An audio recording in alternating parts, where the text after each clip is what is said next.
Amados hermanos de Fuente de Vida, que el Señor les bendiga. Les saludo con muchísimo gusto, con mucha alegría. Como quisiera verlos, como quisiera poder estar con ustedes en este momento, como quisiera que pudiéramos estar juntos. Pero bueno, las circunstancias que todos ya sabemos nos lo impiden. Y nuevamente yo le doy gracias a Dios que tenemos este medio de comunicación por el cual podemos estar en contacto. Además de que tenemos el instrumento más efectivo y más importante para estar unidos, que es la oración. Déjenme decirles que estos días en que hemos decidido orar a las 6:15 de la mañana y estar unidos de esta forma ha sido de una gran bendición para nuestra vida, para la vida de mi esposa, para la mía, y el saber que en ese mismo tiempo ustedes están también clamando al Señor y orando unánimes con un mismo propósito, es algo que fortalece nuestra vida. Bien, hermanos, pues vamos a compartir un mensaje de la palabra del Señor en esta tarde. Y les pido que antes de entrar en materia, antes de comenzar con el mensaje de la palabra, con la predicación, inclinemos nuestros rostros y oremos.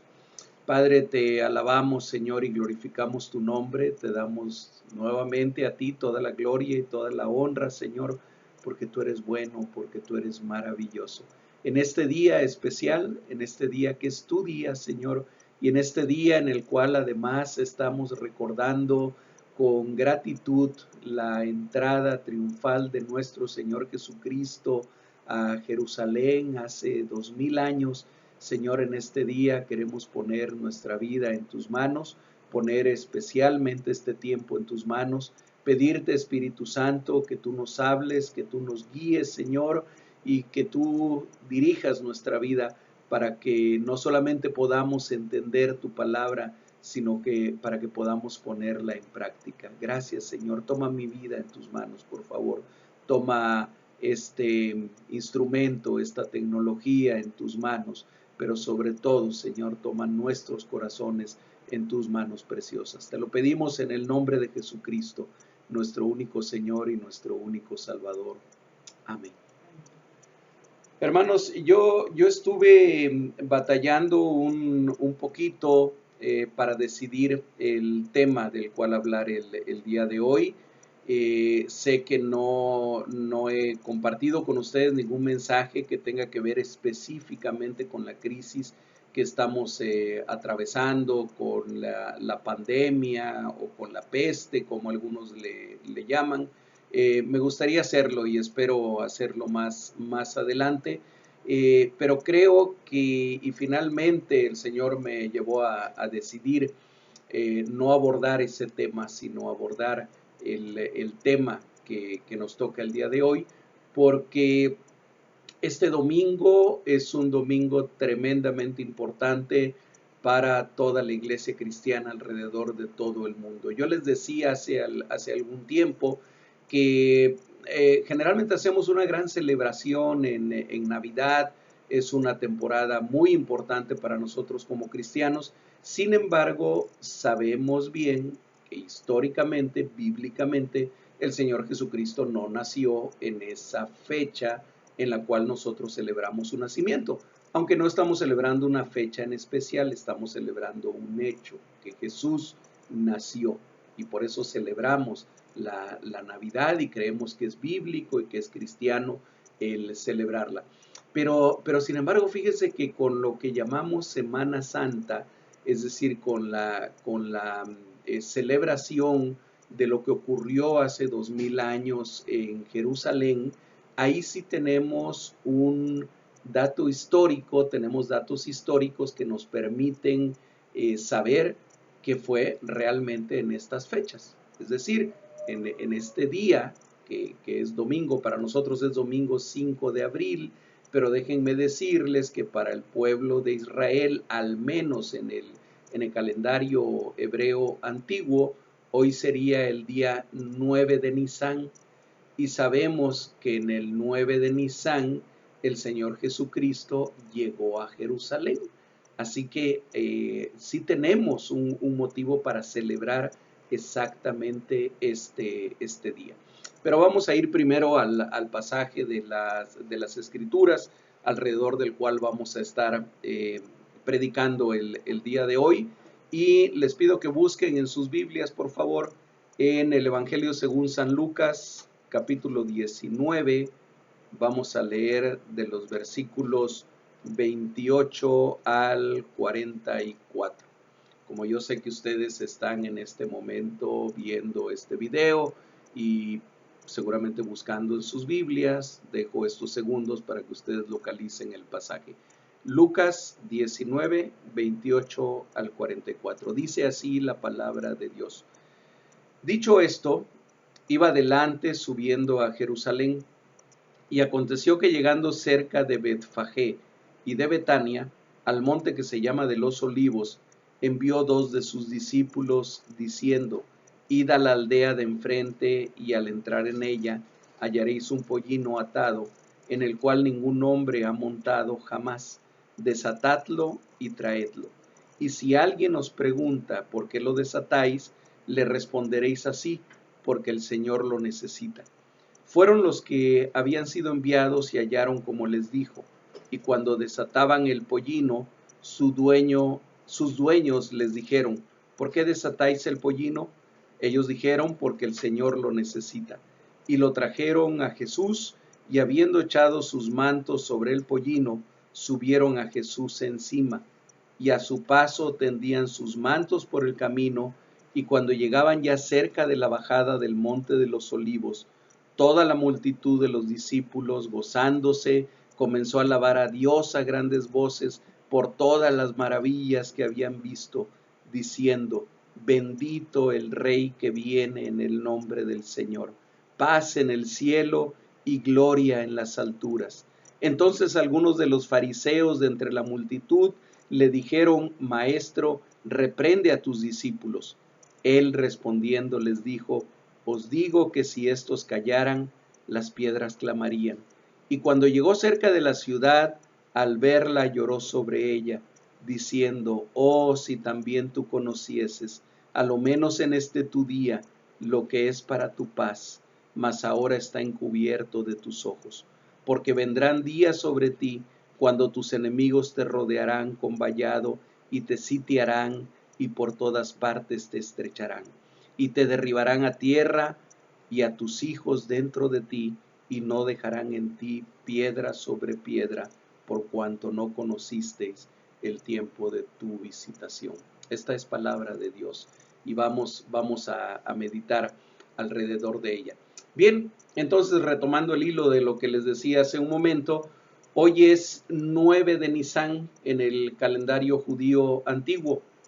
Estamos a 5 días de que se celebre la Pascua, el Pasaj, que siempre se celebra el día 14 de Nisán, conmemorando la salida del pueblo de Israel de Egipto en ese mismo día.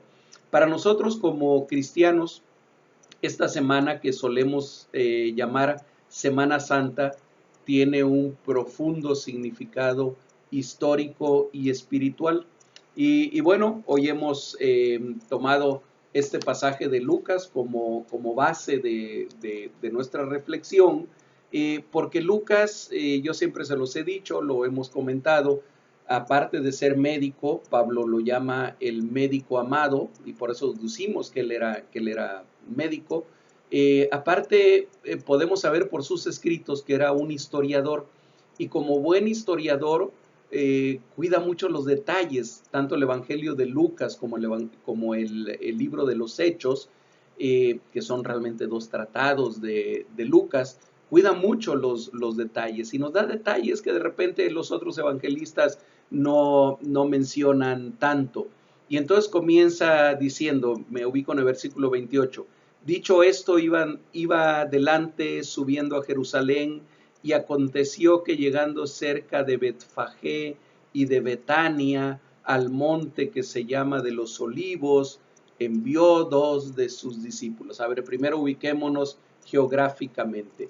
El Monte de los Olivos es un monte que todavía existe y por supuesto muy visitado en Jerusalén, y que estaba en el tiempo de Jesús, estaba aproximadamente 3 kilómetros al este de la ciudad, al este de Jerusalén. No es un monte muy grande, no es una montaña muy grande, 866 metros sobre el nivel del mar, pero en sus laderas florecieron algunas aldeas, algunos pueblos que en los relatos bíblicos de los evangelios no son muy comunes, y 2 de ellos son Betania y Betfagé. Betania es más famosa porque era el hogar de Lázaro, Marta y María, íntimos amigos de Jesús, y Betania quería decir, acuérdense que Bet es casa en hebreo. Betania es lugar de frutos y Betfagé es lugar de higos, o el lugar de los higos. Ambas eran aldeas que se encontraban en la ladera este del monte de los olivos. El mismo monte donde después el Señor Jesucristo regresará y será apresado ahí mismo, el mismo monte también en el cual hablará por última ocasión con sus discípulos antes de ser levantado hacia los cielos. De ese monte de los olivos estamos hablando. Y entonces Lucas nos dice que vienen pasando por ahí, vienen pasando por Betania y por Betfagé, y después parece que del verso 28 al verso 35, Lucas hiciera una descripción muy detallada de un evento que a lo mejor para nosotros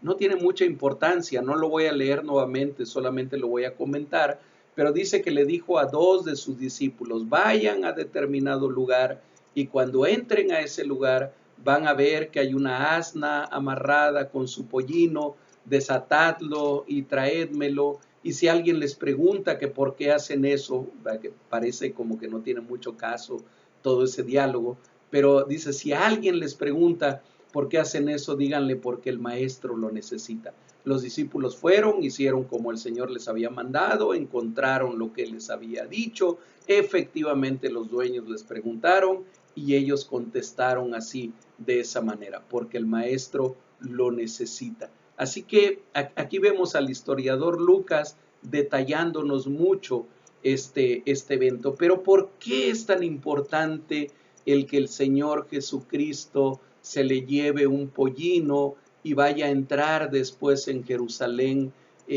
montando un pollino? Saben que Jesús estaba cumpliendo, y en esta ocasión lo estaba haciendo conscientemente, con una profecía que tenía más de 500 años de haber sido dicha, y que fue dicha por el profeta Zacarías. Y creo yo que de esta manera Jesús estaba retando, estaba buscando sacudir un poco la conciencia de aquellos judíos que conocían aquella profecía. Y hablo de los fariseos, hablo de los saduceos, hablo del Sanedrín. Jesús sabía que ellos iban a entender perfectamente el mensaje cuando lo vieran a él entrando montado en un pollino. Miren, vamos en sus Biblias por favor a Zacarías capítulo 9 y vamos a leer de los versículos 9 al 12. ¿Listos? Zacarías 9 del 9 al 12. Dice así: alégrate mucho, hija de Sión, da voces de júbilo, hija de Jerusalén. He aquí tu rey vendrá a ti, justo y salvador, humilde y cabalgando sobre un asno, sobre un pollino de asna. Versículo 10. Y de Efraín destruiré los carros y los caballos de Jerusalén, y los arcos de guerra serán quebrados, y hablará paz a las naciones. Y su señorío será de mar a mar, y desde el río hasta los fines de la tierra. Y tú también, por la sangre de tu pacto, serás salva. Yo he sacado tus presos de la cisterna en que no hay agua, volveos a la fortaleza, oh prisioneros de esperanza. Hoy también os anuncio que os restauraré el doble. Es una hermosa profecía esta, un hermoso pasaje. No vamos a tener tiempo para analizarlo todo, solamente quiero resaltar algunos puntos. Notemos cómo el Espíritu de Dios, al inspirar a Zacarías, exalta a Jesús, el Mesías. Veamos las expresiones dirigidas a los habitantes de Jerusalén desde 500 años antes de que Jesús naciera. Dice, alégrate mucho, da voces de júbilo. Y es exactamente lo que van a hacer aquellos habitantes de Jerusalén, como veremos más adelante. Pero, ¿cuál es el motivo de esa alegría? ¿Cuál es el motivo de ese júbilo? Es muy simple. Dice, he aquí tu rey. Les presenta a su rey. En ese tiempo, cuando los reyes regresaban de una batalla, regresaban de la guerra y regresaban victoriosos, triunfantes, normalmente la gente ya sabía que el rey venía regresando de la batalla, y entonces todo el pueblo salía, no estaba dentro de la ciudad, sino que salía de ella. Recordemos que aquí Jesús todavía no está dentro de Jerusalén, va llegando a Jerusalén. Bien, en aquellos tiempos, cuando un rey regresaba de esa manera, el pueblo salía a recibirlo, y salía a recibirlo con voces de júbilo. Y generalmente aquel rey venía montando el caballo más hermoso que le pudieran conseguir. Casi siempre hablamos de un caballo blanco, yo no sé por qué, pero puede ser de cualquier color, pero era un caballo real, majestuoso, en el cual el rey venía triunfante, orgulloso de sí mismo, orgulloso de su pueblo, de su ejército, victorioso de esa manera. Y saben que el pueblo de Israel estaba esperando a su Mesías, y estaba esperando que llegara con esa misma realeza del rey David, con esa misma grandeza de David su padre, y esperaban ver llegar a un Mesías de esa manera. Sin embargo, aquí el Señor establece un contraste que es definitivo entre Él y el resto del mundo, entre Él, que es el Rey de Reyes, y el resto de los reyes. Él no viene cabalgando un hermoso corcel, un hermoso caballo, viene en un pollino. Y un pollino es un bebé, o es un asno muy pequeño, un burrito todavía pequeño, al cual todavía, por ser pequeño, todavía no lo han comenzado a cargar, no lo ha montado todavía ningún hombre. Y entonces dice, el Espíritu le dice a Zacarías, tu rey vendrá a ti, justo, salvador y humilde. No era generalmente la actitud de los reyes que volvían triunfantes de la batalla. Cabalgando sobre un pollino de asna, todo lo contrario de que los reyes humanos vencedores hacían. Pero este rey único e inigualable es uno que se ha despojado de su gloria, que se ha despojado de su majestad, se ha despojado de más que la majestad y más que la realeza de un rey. Él se ha despojado de su divinidad para ser encarnado, para nacer en medio de nosotros y para traernos a nosotros salvación. Ese es nuestro rey. Su majestad y grandeza forman parte de lo más íntimo de su ser, de manera que no necesita una cabalgadura que resalte su majestad. Él prefiere hacerse como los humildes carboneros o como los humildes leñadores que solían ir y transportar su carga en asnos. Este es tu rey, oh hija de Sión. Este es tu rey, oh hija de Jerusalén. Pero este es tu rey, oh iglesia, el día de hoy. Este es tu amado, este es tu esposo. Más adelante en el verso 10 de la misma profecía de Zacarías, capítulo 9, dice, y su señorío será de mar en mar, y desde el río hasta los fines de la tierra. Es el mismo, dice, y hablará paz a las naciones. Es el mismo príncipe de paz del que habla Isaías capítulo 9, versículo 6. Y el reinado del que habla no puede ser un reinado humano, ¿verdad? De mar a mar, de continente a continente, desde el río y hasta los fines de la tierra, dice ahí Zacarías. Abarcará todo, abarcará toda la creación. El único reino así es el reino de Dios. El reino que Jesús vino a anunciar, que vino a inaugurar, y el reino que nosotros esperamos que pronto, muy pronto, sea establecido en toda su plenitud. Y el verso 12 revela algo más de este rey que está entrando a Sión de esta manera tan inusual. Dice: volveos a la fortaleza, oh prisioneros de esperanza. Hoy también les anuncio que os restauraré el doble. Miren, ahora les habla a los prisioneros que anhelan la libertad, a los prisioneros que viven con la esperanza puesta en el corazón. Les habla a quienes viven con algún sufrimiento, incluso a los que viven atados al pecado y a los cuales promete libertad. Y no solo eso, sino les promete restaurarlos al doble. Por esto mismo, Jesús había dicho unos 2 años antes de este evento, al estar en una sinagoga en Nazaret, en su pueblo donde él creció. Él al entrar en la sinagoga, ustedes lo pueden leer en Lucas capítulo 4, se le da un rollo que toca leer ese día y que casualmente es del libro de Isaías, y el Señor Jesucristo comienza a leer y dice así: el Espíritu del Señor está sobre mí, por cuanto me ha ungido para dar buenas nuevas a los pobres.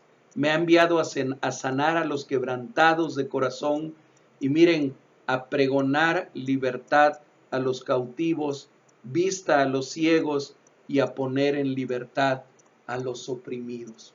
Aquellos mismos prisioneros, en un sentido literal, pero también en un sentido espiritual, a los cuales les hablaba Zacarías a través de aquella profecía, es a los mismos que también les habla Isaías, y aquí en Lucas 4 a través de Jesucristo, diciendo: el Señor me ha ungido, el Espíritu del Señor está sobre mí, porque cuanto me ha ungido para dar buenas nuevas, y dice entre ellos, a pregonar libertad a los cautivos y poner en libertad a los oprimidos.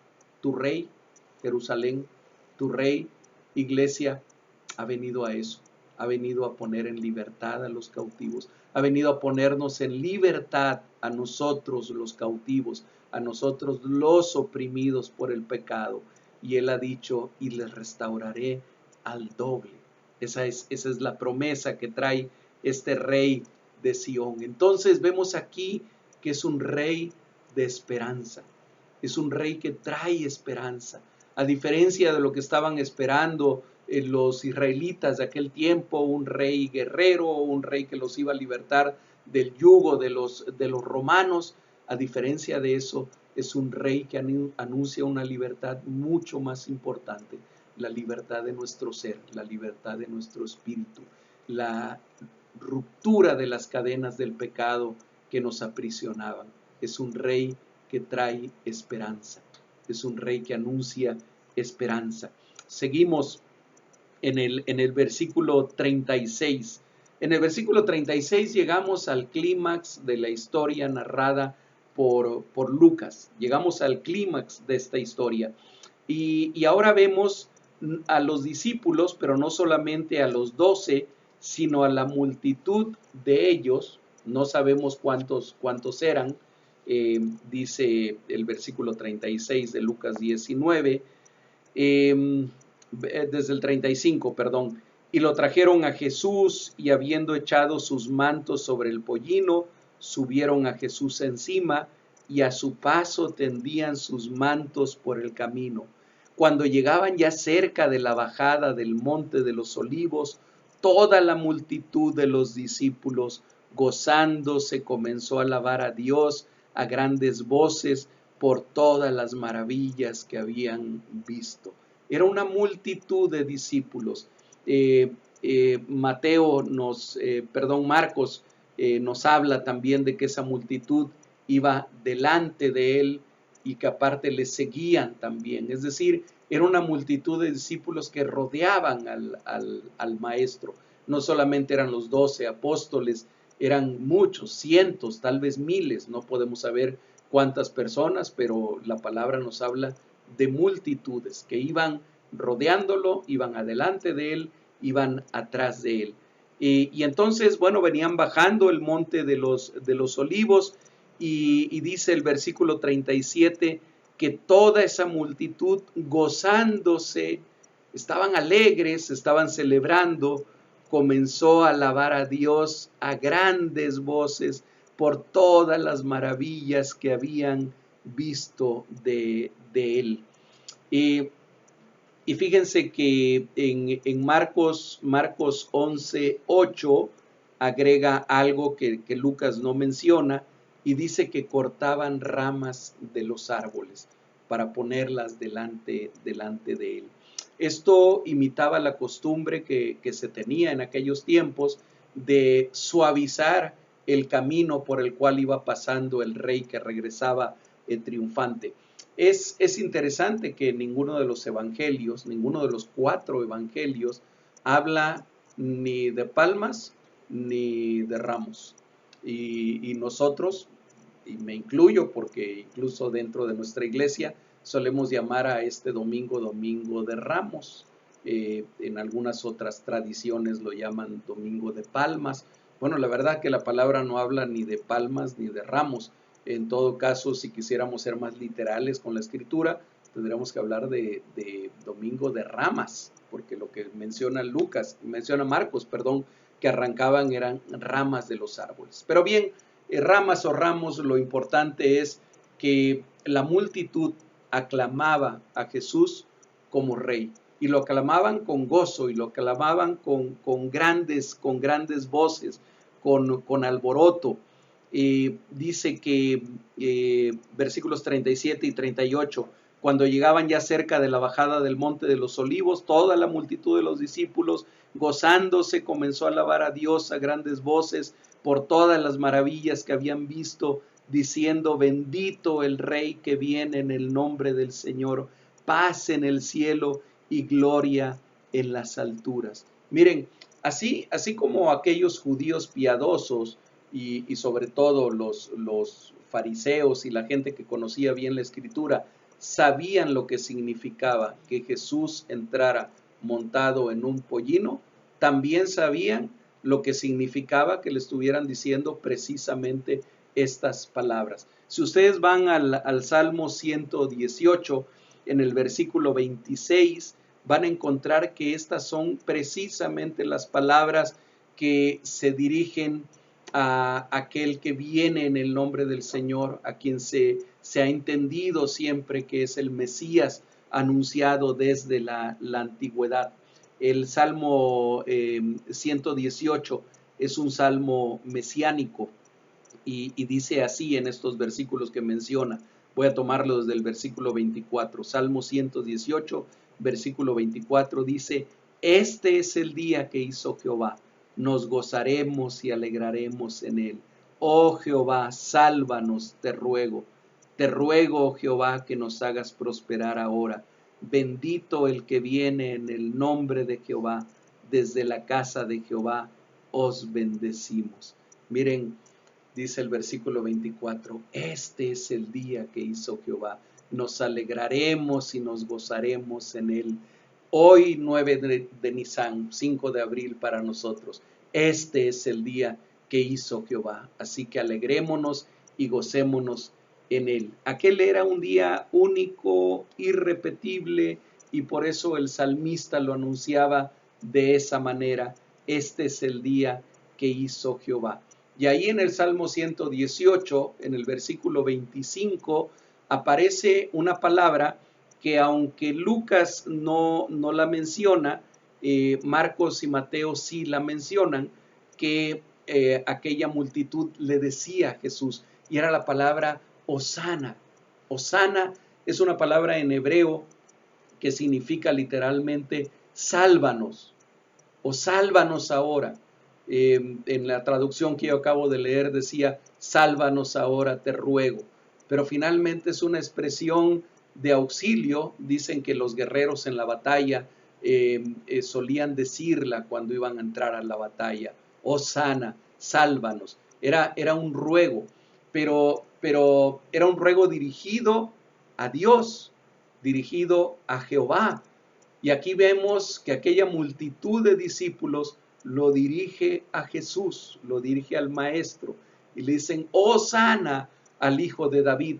Con el paso de los siglos, esa expresión se fue convirtiendo de una expresión de súplica, con el significado literal que tiene sálvanos ahora, a una expresión de adoración o de alabanza, como hasta la fecha la tenemos, como una expresión de alabanza y de adoración. Pero aquí vemos que aquella multitud se la dice a Jesús. Dicen hosanas, es como decirle aleluya.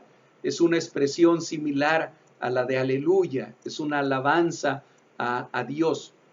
Y aquí ellos se le expresan también a ese Señor que viene entrando montado en un pollino.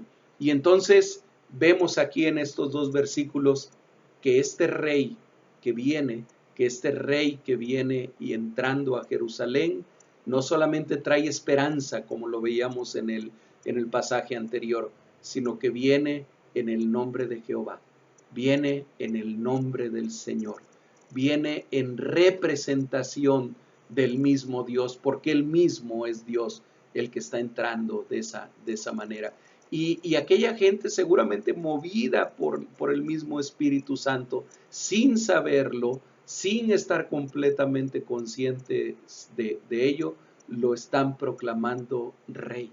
Le están diciendo: tú eres el Mesías, tú eres nuestro rey. Tal vez muchos de ellos pensaban en ese momento que él iba a iniciar una revuelta para liberar a Israel del yugo opresor del Imperio Romano, pero estaban equivocados. Estaba haciendo algo mucho más grande que eso, mucho más importante que eso. Estaba liberando a aquel rey a toda la humanidad del yugo opresor del pecado, del yugo opresor de la condenación que por nosotros mismos, hermanos, iglesia, no podemos quitarnos de encima, no podemos liberarnos de ella. Solamente este rey trae la esperanza y solamente este rey trae la libertad que nuestra vida necesita, que nuestro espíritu y nuestro ser entero anhela. Vamos a ir concluyendo con los siguientes versículos.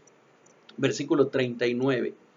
Dice: entonces algunos de los fariseos de entre la multitud le dijeron: Maestro, reprende a tus discípulos. Él respondiendo les dijo: os digo que si estos callaran, las piedras clamarían. Y entonces aquí encontramos en el verso 39 que no todos entre la multitud que seguían a Jesús estaban llenos de gozo y de júbilo. Esos estaban también entre la multitud, pero ellos no estaban llenos de gozo y de júbilo. Entre esa multitud había fariseos, había saduceos, había seguramente representantes del Sanedrín, quienes seguramente entendían muy bien el sentido de que Jesús viniera montado en un pollino, hijo de asna. Entendían perfectamente bien el significado de que la multitud pusiera sus mantos y aún ramas de los árboles a su paso, y sobre todo lo que expresaran con júbilo. Entendían aquellos hombres perfectamente bien el sentido de hosana, el sentido de bendito el rey que viene en el nombre del Señor. Aquellos hombres entre la multitud eran los religiosos de su tiempo, quienes aún conociendo las señales de los tiempos, no sabían reconocer cuando esas señales se estaban presentando. Ellos no dijeron hosana al Hijo de David. Su respuesta fue: Maestro, reprende a tus discípulos. En otras palabras, Maestro, diles por favor que se callen. Diles por favor que no te dirijan a ti este tipo de expresiones que están reservadas para el Mesías. Para ellos era una blasfemia lo que estaban escuchando. Y miren la respuesta del Señor Jesucristo.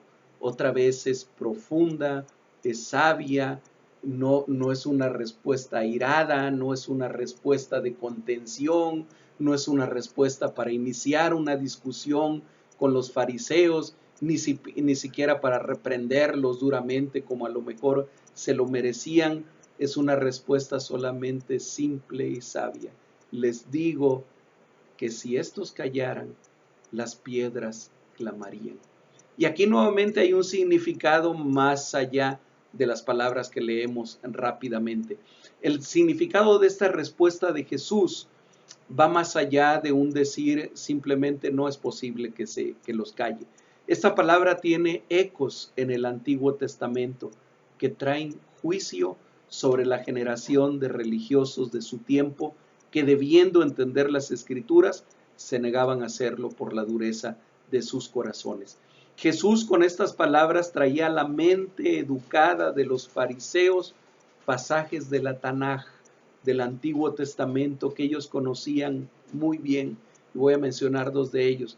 El primero, las palabras pronunciadas por el patriarca Josué, cuando después de que Dios le ha hablado al pueblo, cuando están por conquistar la tierra prometida, les dice, estoy hablando de Josué 24-27, ustedes lo pueden buscar en sus Biblias, les dice José, he aquí esta piedra, él había puesto un montículo de piedras, esta piedra nos servirá de testigo porque ella ha oído todas las palabras que Jehová nos ha hablado.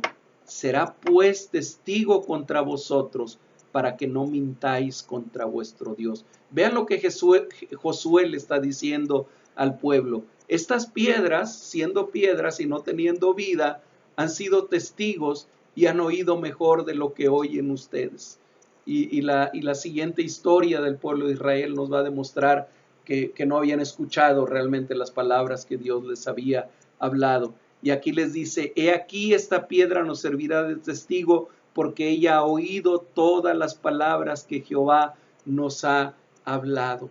Y de una manera suave y de una manera simple Jesús le dice a los fariseos, miren, si yo les dijera a estos que se callaran, estas piedras que han sido testigos de mis palabras, estas piedras que han sido testigos de mis milagros, estas piedras que han sido testigos de las maravillas que yo he hecho delante de ustedes, entenderían mejor de lo que ustedes han entendido y ellas mismas clamarían. Ese es un pasaje. Otro que está también en el Antiguo Testamento, el segundo pasaje, viene en Habacuc capítulo 2, versículo 11. Déjenme recordarles así muy rápidamente, porque yo sé que el tiempo ya se nos está terminando. Déjenme recordarles rápidamente que Habacuc fue un profeta que profetizó en el post-exilio, después del exilio de Israel. Y es un profeta que vemos en los primeros capítulos de Habacuc que se queja un poco contra Dios y a la manera en que muchos de nosotros a veces nos quejamos diciéndole, Señor, ¿por qué permites que pase esto? Señor, ¿hasta cuándo vas a poner un remedio? Y esto que está en capítulo 2, versículo 11, es parte de la respuesta que Dios le da a Habacuc a aquellas sus quejas. Y dice entonces Habacuc 2.11, refiriéndose a Babilonia, que era el pueblo que los oprimía, les dice, porque la piedra clamará desde muro y la tabla del enmaderado le responderá.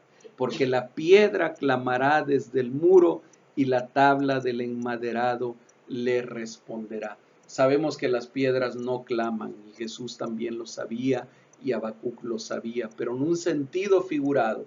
Aquí también Habacuc el Señor le está diciendo a Habacuc y a través de él al pueblo, si fuera necesario, aún las piedras clamarían y aún las tablas le responderían. Si fuera necesario, aún aquello inanimado, aún aquello que no tiene vida, clamaría. Así que aquellos fariseos entendieron perfectamente bien el sentido de lo que Jesús les estaba diciendo cuando dijo, si estos no hablaran, las piedras clamarían. Entonces aquí encontramos en esta última sección de lo que vamos a reflexionar hoy, cómo este es un rey que finalmente traía juicio también, traía esperanza, traía libertad, venía en el nombre del Señor, pero al mismo tiempo para algunos traía juicio.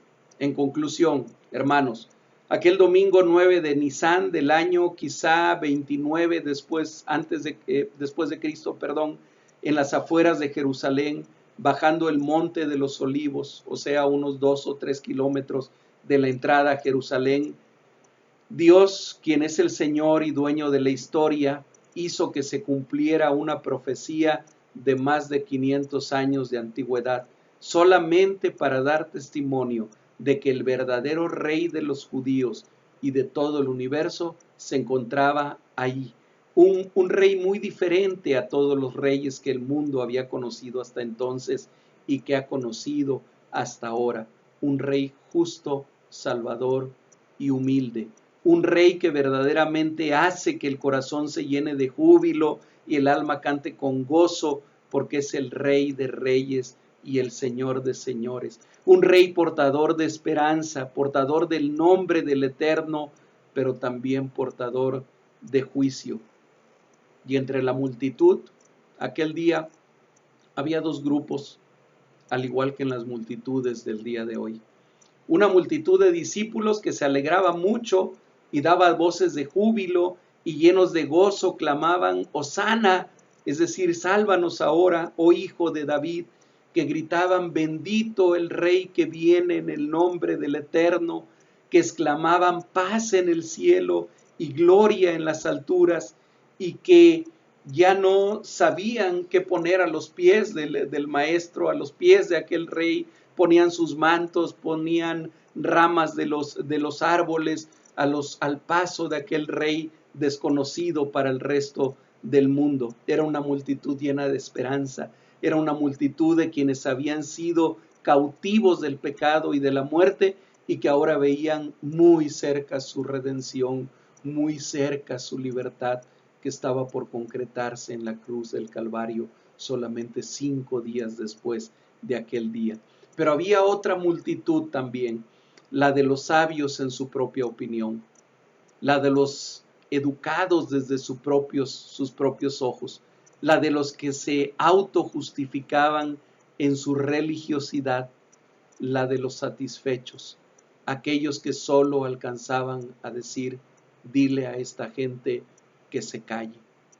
Hoy, más de 2000 años después, estamos nuevamente en un día 9 de Nisan o 5 de abril del año 2020 para nosotros. Y el Rey de Reyes y Señor de Señores está también aquí entre nosotros. Igual que hace 2000 años, hay dos multitudes que contemplan y que escuchan todo esto que nosotros celebramos. Hay de la misma manera dos multitudes.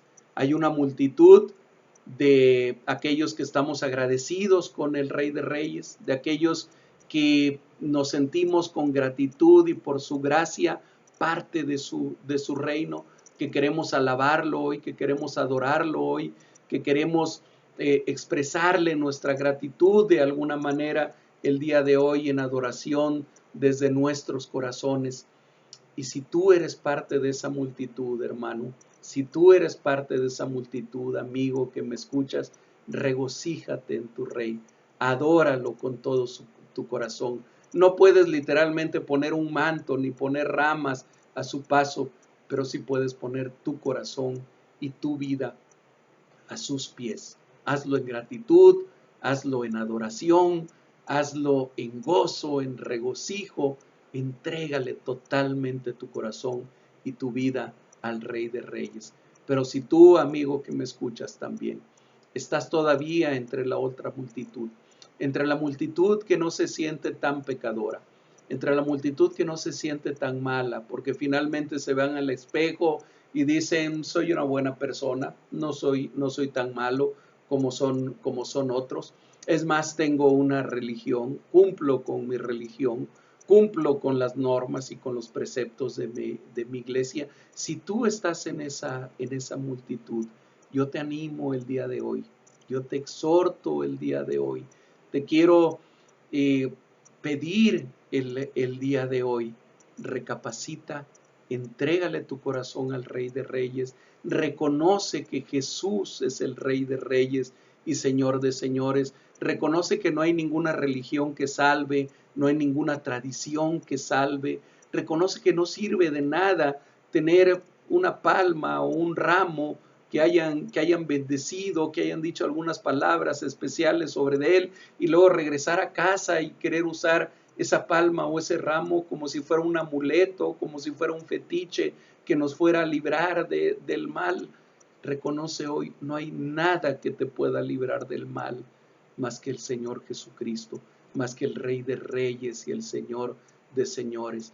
Que en este domingo, no importa cómo le llames, no importa si le llamas Domingo de Ramos o Domingo de Palmas o Domingo de Entrada Triunfal a Jerusalén, que importa cómo le llames, pero que en este día tú puedas poner tu vida, tu corazón delante de los pies del Rey de Reyes y del Señor de Señores. Oremos, hermanos.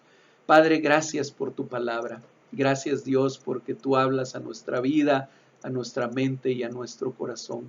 Gracias, Señor Jesús, porque tú eres nuestro Rey, tú eres el Rey de Reyes, eres el Señor de Señores. Gracias porque eres el Rey que nos ha traído esperanza a los cautivos, que nos ha traído esperanza a los que estábamos en prisiones de oscuridad y de muerte. Gracias por esta libertad que tú nos trajiste, oh Rey de Reyes y Señor de Señores. Yo te pido de manera especial hoy, Señor, por aquellos que todavía viven en esas prisiones, por aquellos a los cuales aún no les ha amanecido, por aquellos que aún confían en las tradiciones y en una religión determinada. Señor, que tú traigas libertad a todos aquellos que deben de ser libertados, que tú traigas salvación a todos aquellos que tú has escogido desde antes de la fundación del mundo, que tú traigas libertad a este mundo que hoy está falleciendo, a este mundo que hoy está en decadencia. Señor, que tu palabra sea la llave que abra la puerta de las rejas de nuestra prisión, de las rejas de la prisión del mundo, y que hoy podamos proclamarte a ti, Señor Jesucristo, como el Rey de nuestra vida, como el Rey del universo. Gracias, Señor, en el nombre de Jesús. Amén. Hermanos, que el Señor les bendiga, que el Señor nos lleve a vivir este domingo en gozo, en alegría, en alabanza, en adoración a nuestro Rey, y que nos ayude para que el resto de la semana, esta semana especial que estamos iniciando, esta Semana Santa, estemos en oración, estemos en búsqueda de Él, estemos en búsqueda de su presencia. Dios me los bendiga, les mando un abrazo bien fuerte con todo nuestro cariño, hermanos. Dios les bendiga.